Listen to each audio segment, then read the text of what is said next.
Okay, that's my cue. Hello, welcome everyone. This is session 3 of the UCCS Undergraduate Research Showcase for spring 2022. Very glad to welcome all of you here with us. Just to recap, we're here to celebrate and appreciate, celebrate your accomplishments as students during the quarter. It's been a lot of work, but also a lot of achievement. So we're very proud of you, and we're looking forward to the student presentations. And then it's just one more opportunity to say thank you to internship hosts, whichever of them are here, for their participation in our program and really making the experiential learning part of the UCCS program possible. It's really a critical part of what we offer, and we're really thankful. So without further ado, why don't we get started? Great, thank you so much, Dr. Kravitz. So the format today will be that each student will present. After the student presents, we will take one question from their internship host site. If there isn't a question from the internship host site, then we will turn the question over to our academic team. We will have an open Q&A at the end of the session as time permits. And with that, our first student that will be presenting today is Allison Ferrara, who interned with the Office of U.S. Congresswoman Doris Matsui.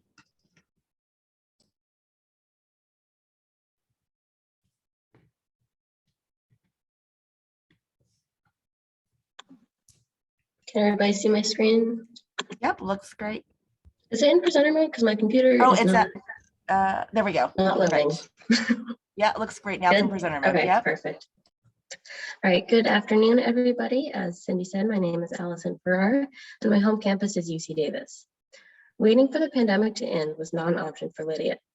By last summer, she was racking up injuries. A slice through her hand where her husband cut her with a knife.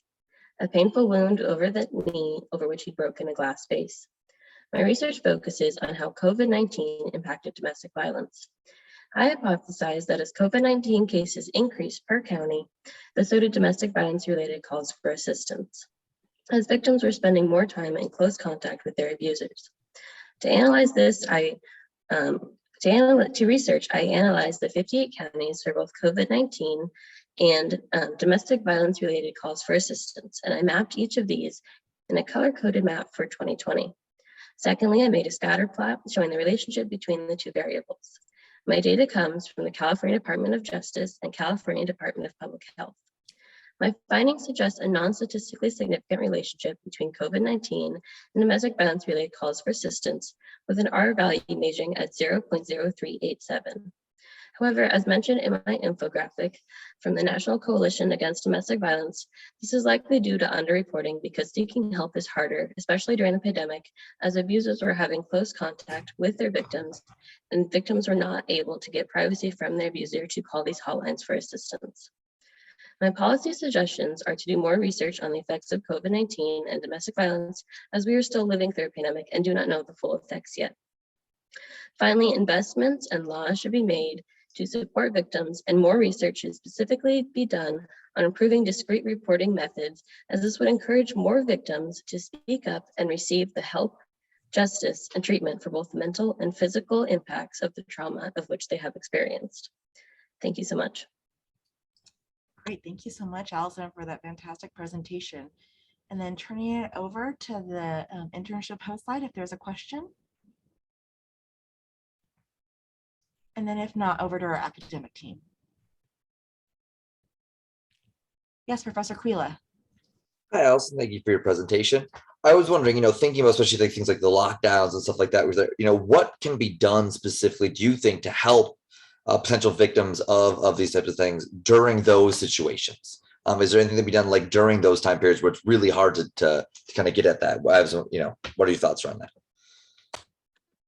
Yeah, so I would say also training more doctors and mental health care professionals, which is something I noticed in my research, is if you give those people more training, especially during the pandemic, as more people were seeking mental health assistance, more training on the signs of domestic violence and abuse, then they can better help their victims, because it's a televisit, it might not be as much of a high pressure situation. So if they can spot the signs and then maybe reach out to the victim afterwards, or reach out to somebody they know who could possibly help the victim, and then, make a house call or whatever, that would probably be the best way to go. Thank you. Great. Thank you so much for an excellent presentation, Allison, and for that question, Professor Quila. And then our next student who'll be presenting today is Genevieve Koenig, and she interned with the Office of California State Senator Scott Wiener. There we go. Can you see my screen? Yes, looks great. Thank you, Genevieve. Perfect. Thank you so much. Good afternoon. My name is Genevieve Koenig, and I study public policy and neuroscience at UC San Diego. Today, I'm going to talk to you about special education funding. So traditionally, students with disabilities in California have seen really low achievement rates. In Kern High School District in 2019, only 1.15% of students with disabilities, or SWDs, met or exceeded standards in math standardized testing. The demand for special education services has steadily increased since 2010, but special education funding has not increased to match this.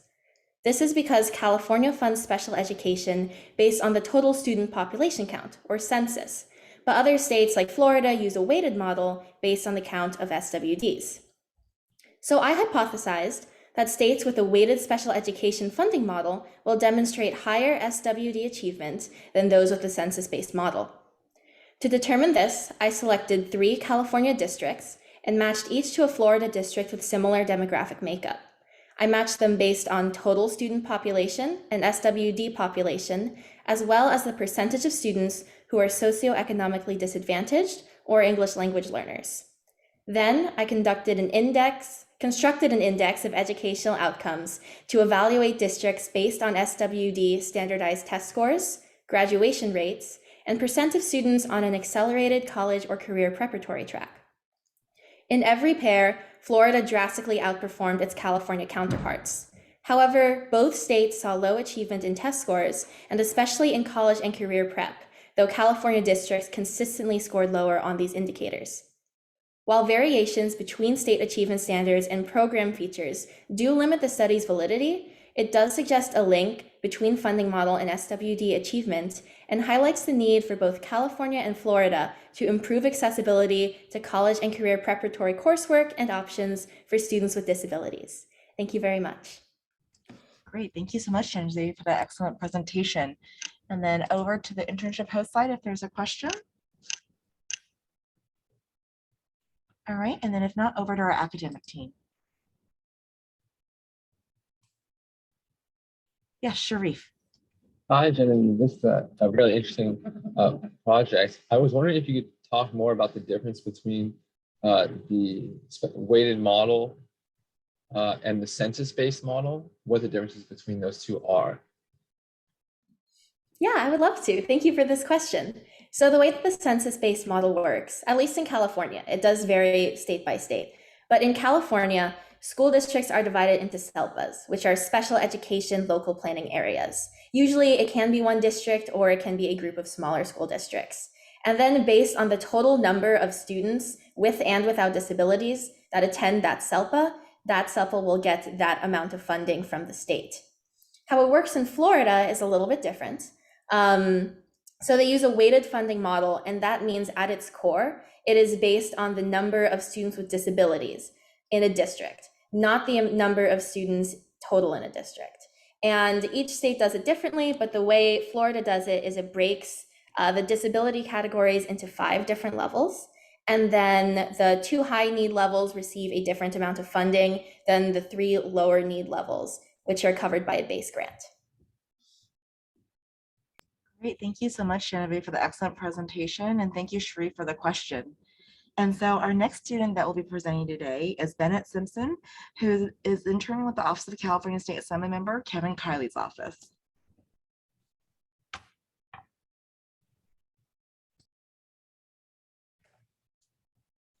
Are you able to see my screen? Yep, looks great, Bennett. Awesome. All right, hi everyone. My name is Bennett Simpson. I'm a 4th-year political science major at UC Davis. The US has long been plagued by low voter turnout in both national and local level elections. This plague leads many to try to find solutions on how to increase voter turnout, one such solution being ranked choice voting. This led to my own research question, which was, does ranked choice voting have any effect on voter turnout? More specifically, my research hypothesis was did ranked choice voting increase voter turnout in California cities where it was implemented? Before moving to my methodology and data, though, I want to circle back and do a bit of background on ranked choice voting in California. Ranked choice voting is a system of voting where voters rank their choices for a given office, allowing their vote to be reallocated to subsequent choices until a majority winner is decided. Currently in California, 4 cities utilize ranked choice voting, pictured in purple on the map. Red cities plan on implementing it at a later date. My research methodology was a difference in difference analysis, where I would compare a control city to a city that implemented ranked choice voting. I had about 70 observations. 2 of the graphs are not pictured due to space constraints. And the control cities were chosen to be comparable in demographic group size. So Hispanic population, Asian population, white population, and Latino, or in population demographics. And I found that there was a increased turnout rate in Oakland following the implementation of ranked choice voting. However, it does not look like there was any significant effect in San Leandro, and there was also no significant effect in San Francisco. However, it also does appear that Berkeley had significantly improved turnout following the implementation of ranked choice voting. Finally, I want to move into a few quick policy suggestions, immediately being the opposition of AB 2808 by Assembly Member Patrick O'Donnell. This bill would prohibit the usage of ranked choice voting in any California election. On top of that, I would encourage the transition from plurality voting to ranked choice voting in all California municipalities. And I'd also encourage that California to have independent, in-depth research on the overall effects of the voting system on California elections. Thank you. Great, thank you so much for that great presentation, Bennett. And then with that, if there's a question from the internship host site, I'm gonna go ahead and raise your hand. All right, and if not, over to the academic team. All right, Professor Tamar. Yes, really interesting study. And I have a question about when you're looking at local turnout, how much of that do you think has to do with the method of voting as opposed to the particular issues on a ballot at any given time? And so what difference would this make if you looked at this, let's say over, I don't know, 6 elections or 10 elections or something like that? Gotcha. That's a good question. Especially, obviously, there's going to be some issues. You can see on the graphs here that I included general election years as well as midterm years. And that's why you see those really big spikes in turnout from year to year. I think that obviously we see significantly increased turnout based on what's on the ballot. But I also think that the voting system can make a difference, specifically going back to the Oakland graph. You can see on 2012, which was a general election year, Sacramento saw significantly decreased turnout from the previous year. I think if I'm reading this correct, yeah, 30% drop in their local election turnout, whereas Oakland actually saw a turnout increase. And so I think this is something that varies from city to city rather than an overall generalizable effect, just based on like population size, issue areas that people are concerned about. I think that voter turnout is something that's very hard to disaggregate what is actually having the effect. And I think it's also pretty hard to come to any concrete conclusions from my research, just because Oakland, obviously on the graphs, Oakland and San Leandro only started using ranked choice voting in 2010. So they've only had about 6 local elections since implementing the system. So that's why I recommended doing more research. But I think that everything has an effect on the voter turnout. And I think that the specific issues on a ballot may, in some elections, have a stronger effect than the voting system, but that overall the voting system will have an effect on how many people end up voting in a given election. Great, thank you so much, Bennett, and thank you, Professor Tamar, for the question. And so our next student that will be presenting today is Keeley Chan, who's interning with the Office of California State Governor Gavin Newsom's office.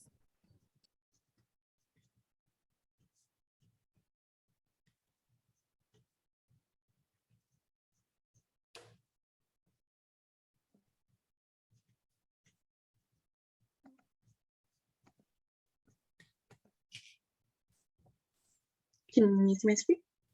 Yep, looks great, Kaylee. Okay, thank you so much. Hi, everyone. My name is Kaylee, and I'm a student at UC Davis. Is voting with your wallet a real phenomenon? That is, do people change their perspectives and spending habits to match their morals and political views? Answering this question has been central to the ongoing controversy to address the problem of climate change, while also not unduly burdening businesses with negative economic impacts. One way that California currently addresses this issue is through requiring certain industries to report their emissions information. However, there are many high-emitting companies that instead can choose to voluntarily report their emissions. Thus, to explore the differences between reporting types, I pose the research question, what are the effects of mandatory and voluntary reporting of greenhouse gas emissions on public perception, spending habits, and trust? I theorize that respondents who are exposed to the voluntarily reported GHG emissions information will have better perceptions of the company compared to the mandatory reporting group, that there will be no difference in the spending habits of respondents between groups, and that there will be lower trust in the voluntarily reported information compared to the mandatorily reported information. To analyze this question, I ran a survey experiment where I received 238 responses split into 3 groups, a control group and 2 treatment groups, voluntary and mandatory reporting, which will serve as my independent variables. For my dependent variables, I used a feeling thermometer to measure public perception and closed-ended responses to measure spending habits and trust. My findings show that both my second and third hypotheses were not supported because of a lack of statistical significance between the 2 groups. However, I found a nearly statistically significant relationship that the voluntary reporting group had less favorable perceptions towards the company compared to mandatory reporting group, which contradicts my original hypothesis. The implications of these findings are that businesses who are required to report their emissions may not actually suffer from consumer backlash, and it also provides support for bills like SB 260, which would require certain businesses to report their GHG information. Thank you. Great, thank you so much for a fantastic presentation, Keeley. And if there's a question from the internship host side, Emily Patterson. Hi, can you hear me? Yep. Great Thank you. presentation, Kaylee. Question for you, because it looks like you did some of your own data gathering, which is great.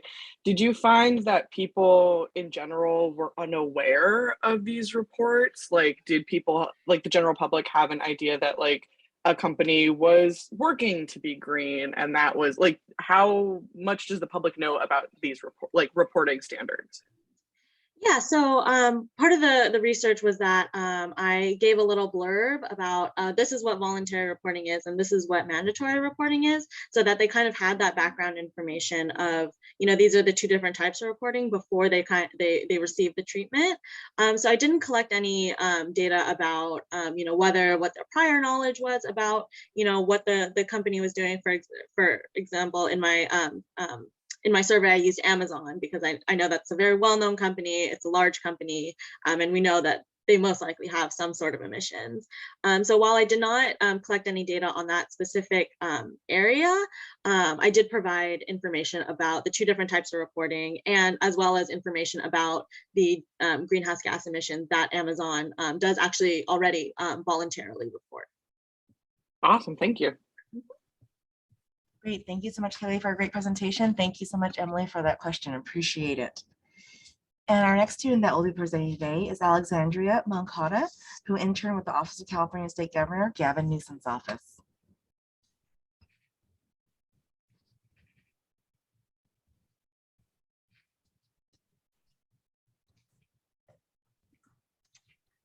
Sorry about that.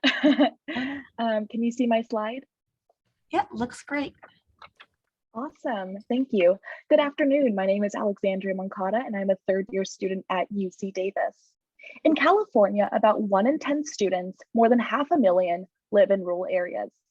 Of those students, about 44.7% are Hispanic, with Hispanic students making up 39% of California's population, making them the largest racial group in the state.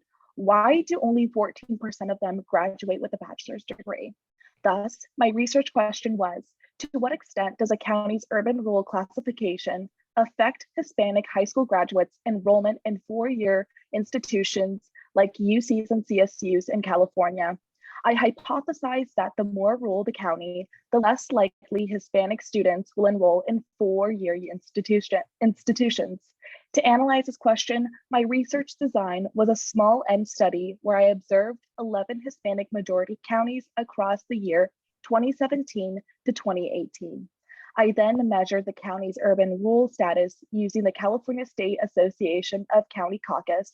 Then I measured the college-going rate of high school graduates from 2017 to 2018 by race per county from DataQuest and compared the college-going rates of each county status to determine which had the highest college-going rates.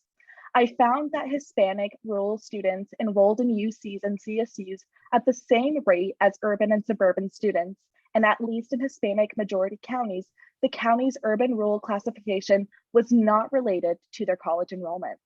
In the end, I think that some next steps to address the unique needs of rural counties and students is to implement a college week that invites families to learn more about the college experience, the application process, requirements, and financial aid information, and implementing A through G requirements as high school requirements, and providing additional support from counselors, educators, and parents. Thank you. Great, thank you so much, Alexandra, for that excellent presentation. And so if there is a question from the internship host site.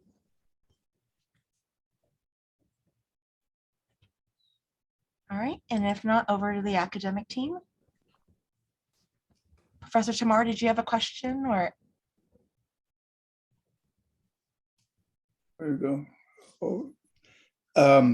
Oh, sorry. No, I just keep leaving that thing up. Oh, okay. No, but All I right. want to commend you. I think it's really interesting. It's a nice study. And can you, do you anticipate doing some further work on this? I would love to do further work on this. Unfortunately, DataQuest did not have any data from years past 2018, which is unfortunate. So I would like to theorize, and I will talk about this more in my policy paper, is that rural students usually have a high absentee rate. So I would hypothetically hypothesize that rural students will have a lower enrollment rate in UCs and CSUs during the pandemic due to absenteeism and just lack of resources. And I mean, as you go back to figure 1, all the gray areas are rural areas in California, it's really big. And 1 in 10 students are in rural areas. So I would love to do further research on this. It's just, I don't have the data for it. And I wish I had more time to compare different rates of other ethnicities or just in general to just see whether urban, suburban, and rural students, regardless of race, had different college going rates. Yeah. And it would be interesting too to see what's going on with the kinds of learning opportunities available to students in rural areas, because, from work we've done on rural schools, they just don't have the capability. They don't have the teachers. They have to make do with whatever they can. So there's a lot to be said for the quality of the programs and also the breadth of programs available to students. Exactly. It's very sad that there's a disparity in that. And I wish all of you could, read the policy paper that I'm producing and I come up with different alternatives and everything. But I was very surprised to see that they had like the same college going rates. So it was very interesting find, but I do think that if I were to have looked at rural students compared to urban and suburban students in general, regardless of race, I think that there might have been some disparities in college going rates. Yeah, and just one other question, I don't want to get too much time here. Do you know anything about, for example, AVID programs in rural areas? I did not look at AVID programs in rural areas, but I am from Fresno County, and although Fresno County is classified as an urban county, I lived in a smaller town, which is considered rural. And we did have an AVID program. Most of the students there, from my personal experience, were able to attend CSUs and UCs, but it was just a handful of students who were in the class. We had maybe about 30 students, and that's just a case study of that. So if I were to have more time to look into AVID programs to see if those were successful in, having rural students go on to apply to UCs and CSUs and get those requirements and then attend UCs and CSUs, I think that would have been a very interesting factor into my project. Great. Thanks, Alexandria. Great. Thank you so Forward much. to seeing your paper. Yes, thank you so much, Alexandria, for that great presentation. Thank you, Professor Tamar, for the question. Appreciate it. And so our next student that will be presenting today is Nyla Prather, who's interning with the Office of California State Governor Gavin Newsom's office.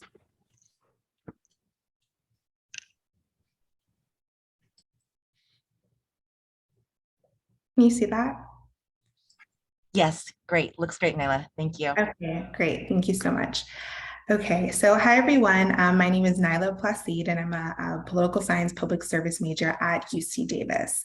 The Pew Research Center collected a 2019 survey in which 84% of Blacks stated that in dealing with police, they are generally treated less fairly, and 63% of whites stated the same.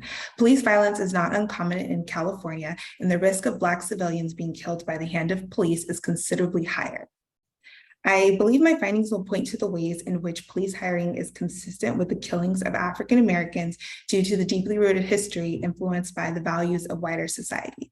Therefore, my research question is on the relationship between police hiring and Black hyperpolicing. And my research question is, to what extent does hiring police officers influence Black populations? So my proposed relationship is as cities hire more police officers, the proportions of Blacks getting arrested will increase. My independent variable is the change in police officer numbers, and my dependent variable is the change in African American arrest rates. I conducted my research design by using a time series to measure the association between the number of officers hired and the number of African Americans arrested in that same community. I did this using percent change, so I could make it on the same scale for my independent and dependent variable. My unit of analysis was set at a county level with 174 observations over the 2017 through 2019 period. I did this using the FBI Uniform Crime Report as my data source. I found that my hypothesis wasn't supported and there was no correlation between the increase of police officer hired and the number of African Americans being arrested. I found that due to the lack of relationship, future research should be focused on variables that may demonstrate a significant causal relationship with other variables, so focusing on arrests that are across socioeconomic status in neighborhoods and possibly ethnicity as well.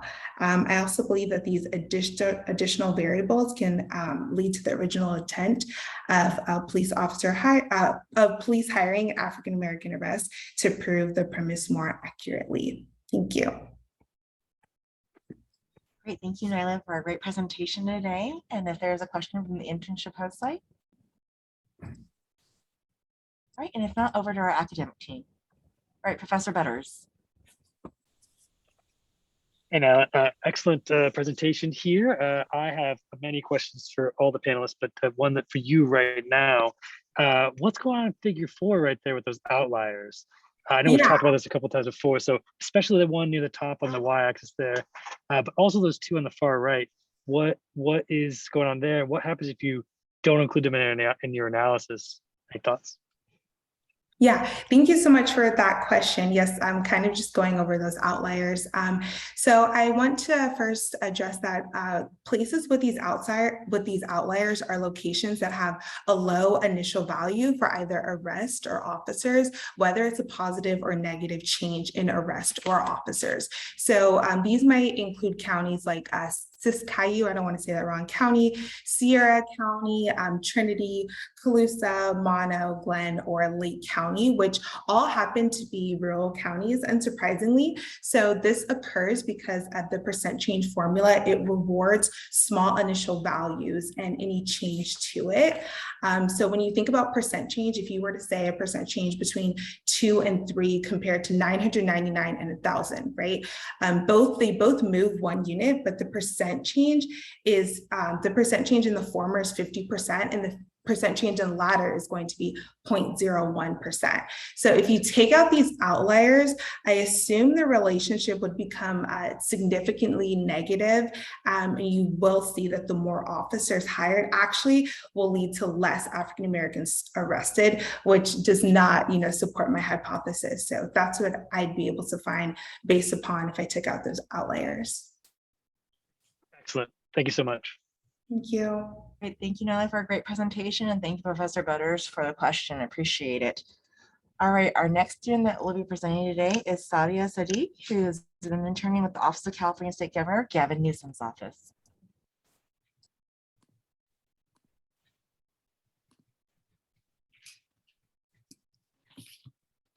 Good afternoon, I'm Sadia. Some of the most liberal counties in California consistently vote for conservative district attorneys.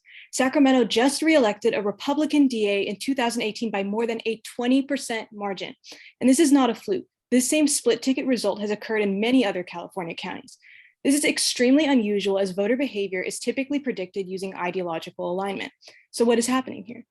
Party identification is actually not listed on the ballot. So voters may be looking at other heuristics to pick their DA. If they're making their choices informed and rationally, they might look at changes in crime rates for their county. If not, information issues may exist in these elections. To determine this, I asked, is there a relationship between increases in the county violent crime rate and the election of DAs who have tough on crime views? I hypothesize that as crime rates increase, voters will be more likely to elect district attorneys who are tough on crime. I performed a correlational study. I recorded policy views from all 58 district attorneys in California and measured their ideology on a scale of 1 to 5, with 1 being most progressive on crime and 5 being most tough on crime. I then graphed this against changes in violent crime in the 4 years prior to each DA's election, with data ranging from 1986 all the way through 2020. I performed a correlational analysis and determined that my variables were significantly correlated at the 0.1 level. As crime rates increase, voters elect more tough on crime DAs, confirming my hypothesis.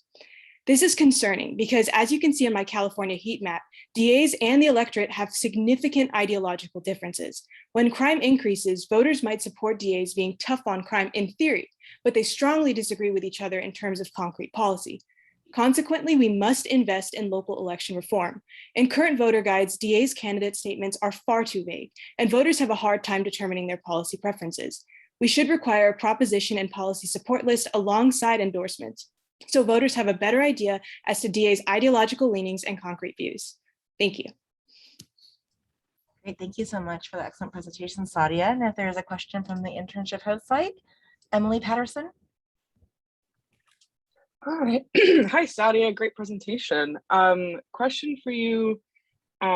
Just, do you think this is unique to crime and punishment, or do you think voters have a similar phenomenon with other trends? As I listened to your presentation, you mentioned kind of like crime being a safety concern that maybe would, go across ideological spectrum. Do you think that's true of any other issues, and or do you think because crime makes the news so much more than maybe other issues that maybe it's more front of mind for people? Just curious on your thoughts on that. So when I looked at differences between ideology of the electorate and elected office, if you look at general elections, they're pretty identical in terms of, let's say, the ideology of Sacramento as a county versus the percentage they voted for Biden, for example. But if you look at local elections, there are huge disparities between ideology of the constituents and who they elect. And I think that's just because they're nonpartisan offices. So when people look at their ballots, they can't say, oh, D, and then check that off immediately. There's a lot more research that's required. There's a lot more information issues that exist. And I think the average voter has a hard time getting an accurate idea as to who they're voting for. Awesome. Thanks so much. Great. Thank you so much, Sadia, for a great presentation. And thank you so much, Emily, for the question. Appreciate it. And so our next student that will be presenting today is Trey Farage, who's been interning with the California API Legislative Caucus.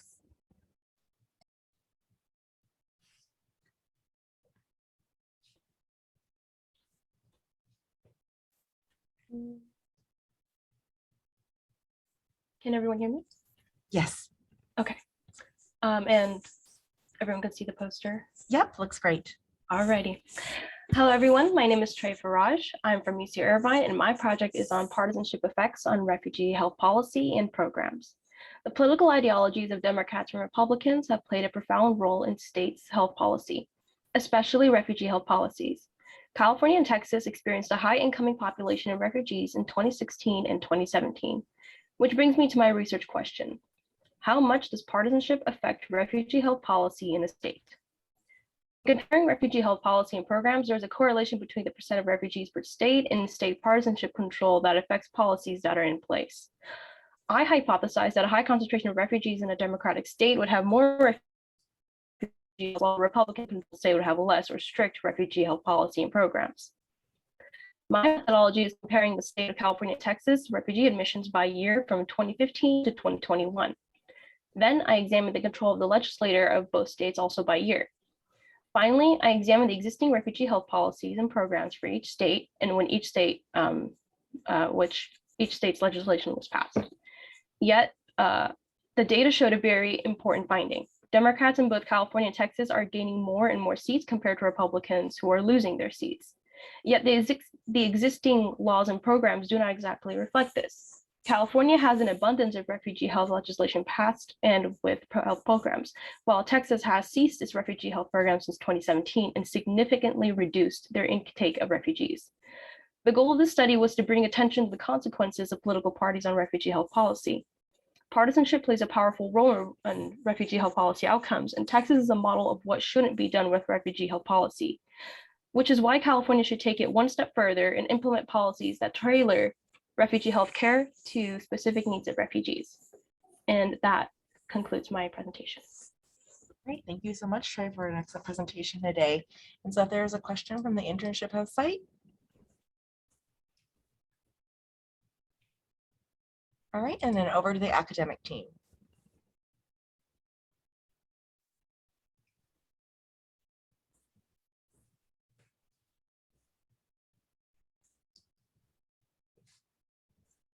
All right, Sharif. Hi, I was wondering, great presentation. I was wondering if you could talk more about the connection between partisanship and refugee policy outcomes, and why you expected there to be a relationship between those two variables. So Texas has a history of being a little bit controversial when it comes to healthcare in general. And I chose Texas for that reason compared to California, and another reason is Texas is pretty diverse with their refugee admissions, just like California is. And I already knew looking into the project that Texas was going to be strict anyway. However, what I didn't expect was over time, Republicans are losing their grip essentially on their power. And another thing that really stood out to me was since 2017, Texas has essentially just ceased any kind of health programs or screening programs essentially for refugees, meaning they're just probably not allowing refugees to enter at all, which wasn't what I was expecting. Great, thank you so much. Great, thank you so much, Trey, for a great presentation. And thank you, Sharif, for that question. I appreciate it. And so our next student that will be presenting is John Harding, and he interned with the Office of Sacramento City Council member Rick Jennings.